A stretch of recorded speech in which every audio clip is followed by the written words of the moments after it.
이번 시간의 학습 내용과 목표를 확인하신 후 학습을 시작하세요.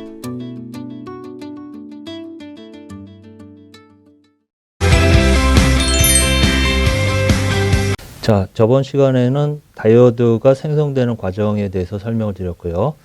자, 이번 시간에는 다이오드의 특성에 대해서 설명을 드리도록 하겠습니다. 특히 다이오드를 우리가 이제 모델을 잡아야 되는데, 분석을 하려면은 모델을 어떻게 잡을 것인지, 또 다이오드의 특성을 보는 방법에 대해서 설명을 드리겠는데요.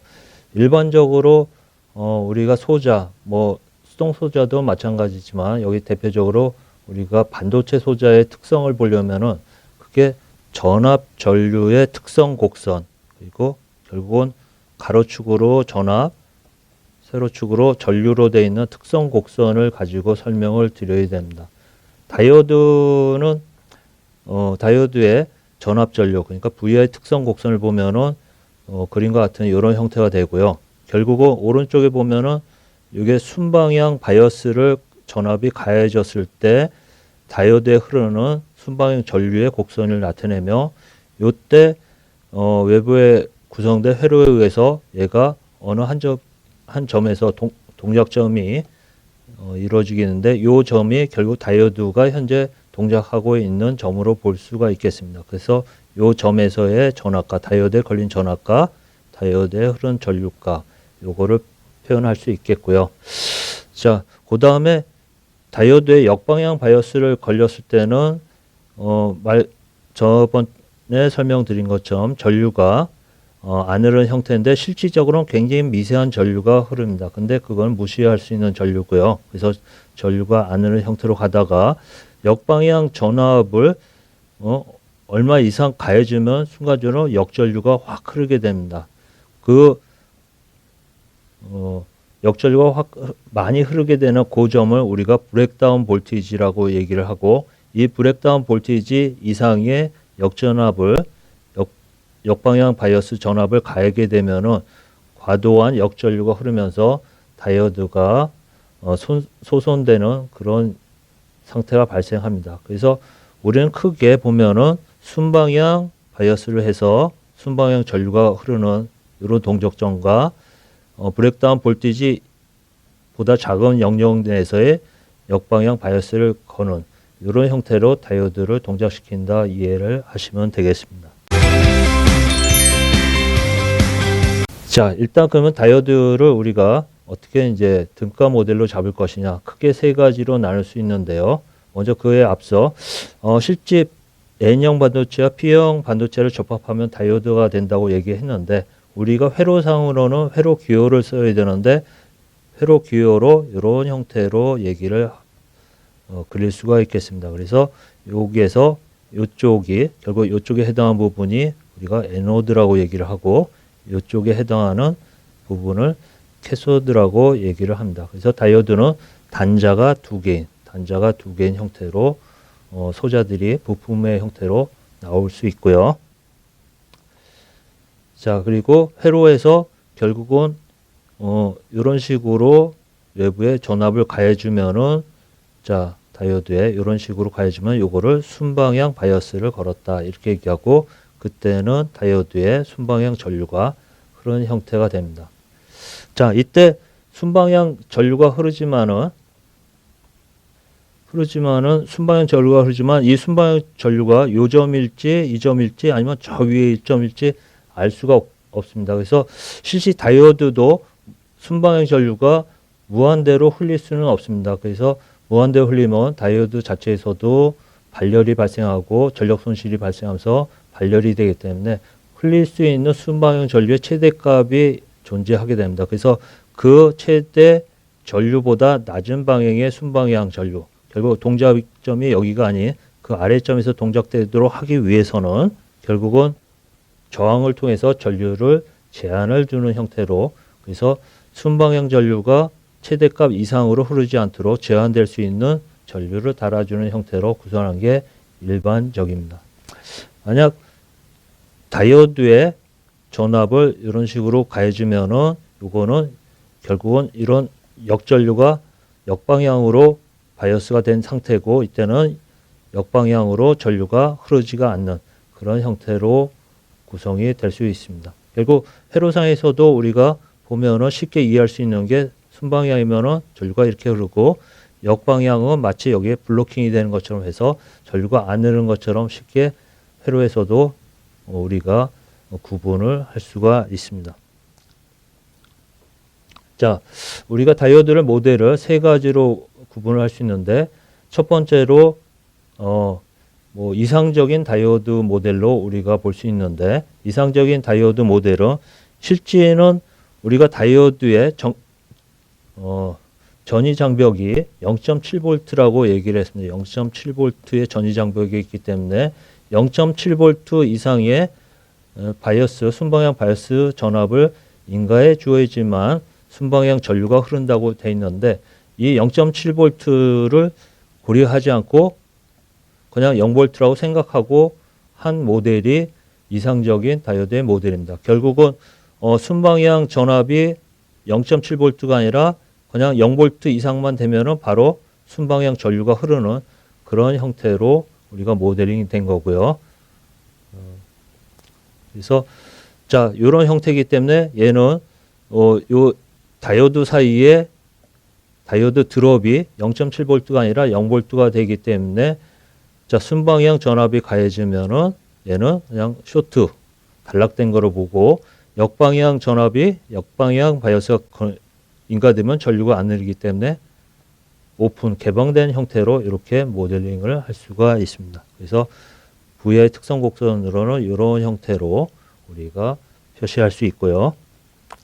두 번째는 가장 많이 쓰는 모델로 그래서 우리가 뭐 프랙티컬 모델이라고 실용 우리말로 하면 실용 모델이라고 하는 모델인데 자 보면은 순방향 바이어스를 거는데 순방향 바이어스가 얼마 이상 가해져야 되냐면은 여기 0.7V 이상이 가해졌을 때 순방향 전류가 흐르는 그런 형태로 우리가 할 수 있고요.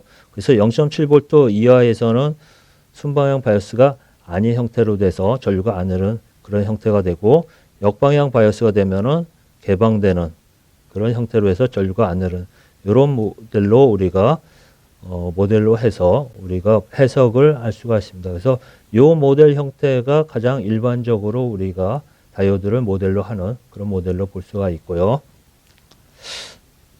그 다음에 세 번째는 가장 실제적인 모델입니다. 실제 다이오드 특성의 실제적인 모델이고 자 그래서 그런 형태는 0.7V에서 딱 되는 게 아니고 그 전에서도 좀 흐르지만 0.7V 이상에서 급격하게 흐르지만은 어느 저항이 있는 것처럼 기울기를 갖고 순방향 전류가 증가하는 이런 형태로 묘사할 수 있고요. 자, 역방향 전류도 어느 정도 조금 흐르는 이런 형태로 우리가 묘사를 할 수 있습니다. 이런 형태는 마치 다이오드의 전위 장벽 0.7V와 등가 저항, 동저항이 있는 형태로 이렇게 모델을 할 수가 있고요. 역방향도 개방뿐만 아니라 굉장히 큰 어떤 등가 저항이 있는 형태로 해서 모델을 할 수가 있습니다. 그래서 이런 형태로 되는데 실제 이 형태는 이 기울기나 이런 것들을 정밀하게 값을 이용해서 분석을 해야 되는데 그런 거는 그렇게 하기에는 굉장히 과정이 복잡하고 많은 데이터가 요하고 시간이 많이 걸립니다. 그래서 실질적으로 우리가 해석할 때는 이런 실용 모델, 프랙티컬 모델 또는 또 큰 0.7V의 오차가 무시할 수 있는 정도에서는 이상 모델, 아이디얼 모델 이런 형태로 해서 우리가 해석을 하고 분석을 하고 있습니다. 자, 한번 등가 모델에 대해서 우리가 한번 간단하게 한번 계산을 해볼까요? 그래서 실용 모델을 가지고 한번 계산을 해보도록 하겠습니다. 이게 주어진 거는 순방향 바이어스가 가해진 상태고 그래서 순방향 전류가 흐르는데 순방향 전류가 얼마나 흐르는지를 한번 우리가 분석을 해보면은 자 그러면은 결국은 순방향에 가했을 때 이 다이오드에 걸린 전압은 우리가 0.7V로 볼 수 있고요. 실용적인 모델이기 때문에 보통 우리가 전위 장벽이 실리콘으로 구성된 다이오드는 0.7V, 게르마늄으로 구성된 다이오드는 0.3V로 해서 만약 게르마늄으로 구성된 다이오드는 요 다이오드 사이의 전압을 우리가 0.3V로 보는데 일반적으로 저희는 실리콘 모델로 해서 많이 쓰고 있고요. 많이 구성되어 있기 때문에 일단 실리콘 모델을 기준으로 해서 0.7V로 다이오드 양단 전압을 0.7V로 이렇게 놓을 수가 있습니다. 그러면은 결국은 여기에 흐르는 전류는 자, 인가된 전압 2에서 0.7V를 빼고 그 다음에 저항을 나누는 형태로 여기 값에 요 값에다가 저항을 나누는 형태로 이렇게 해서 다이오드에 흐르는 전류, 그 전류를 우리가 구할 수가 있습니다.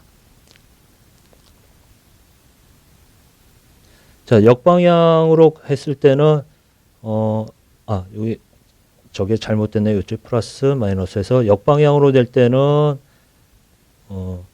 자, 역방향 전류가 안 흐르기 때문에 결국은 요 역방향 가해진 전압 자체가 다이오드에 이런 식으로 VD가 걸리는 형태고, 이 다이오드에 걸린 전압은 결국 이 역방향으로 가한 그 인가 전압이 그대로 다이오드 양단에 걸린다고 볼 수 있고요. 전류는 안 흐르기 때문에 이 저항에도 VR은 0으로 보는 형태로 이렇게 분석을 할 수가 있습니다.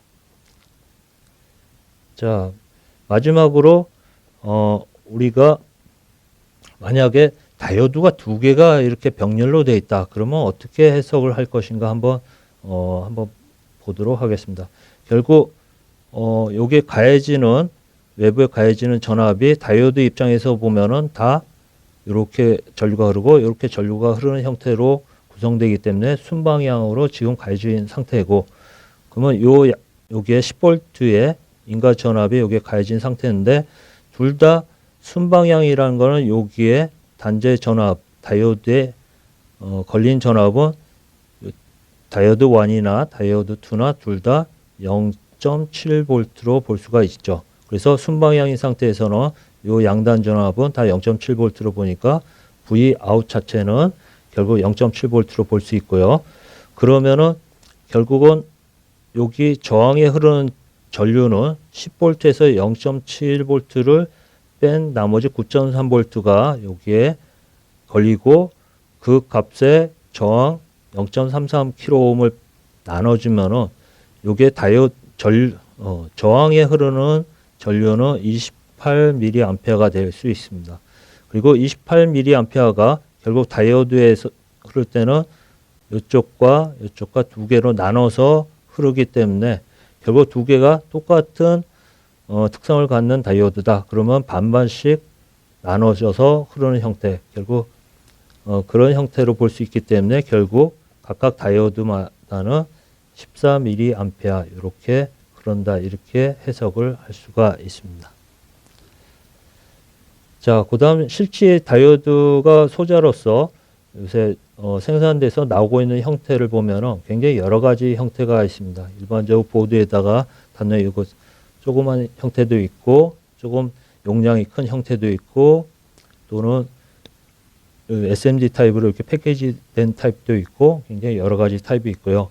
결국은 그 용량이나 이런 거에서 여러 형태와 크기와 이런 형태로 여러 제품 형태로 패키지돼서 나오고 있다는 것을 보여주고 있습니다.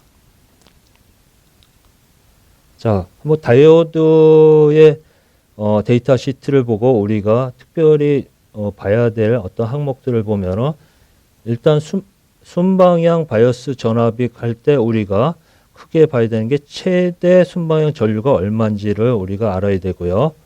그래서 최대 순방향 전류가 얼마인지, 그리고 그 다음에 이 최대는 한 번 까지는 괜찮은데 계속 전류가 흘러도 얘는 열이 나서, 특히 저 A-라고 하는 점을 보면은 요가 최대 순방향 전류보단 작으니까 이 정도 전류에서는 얘가 소선이 안 될 수는 있지만은 시간이 오래 걸리면은 계속 열이 발생하면서 어느 순간에는 얘가 소선될 수가 있습니다. 그래서 항상 보면은 계속 흘려도 괜찮은 전류인 정격 전류가 데이터 시트에 주어지게 되겠고요.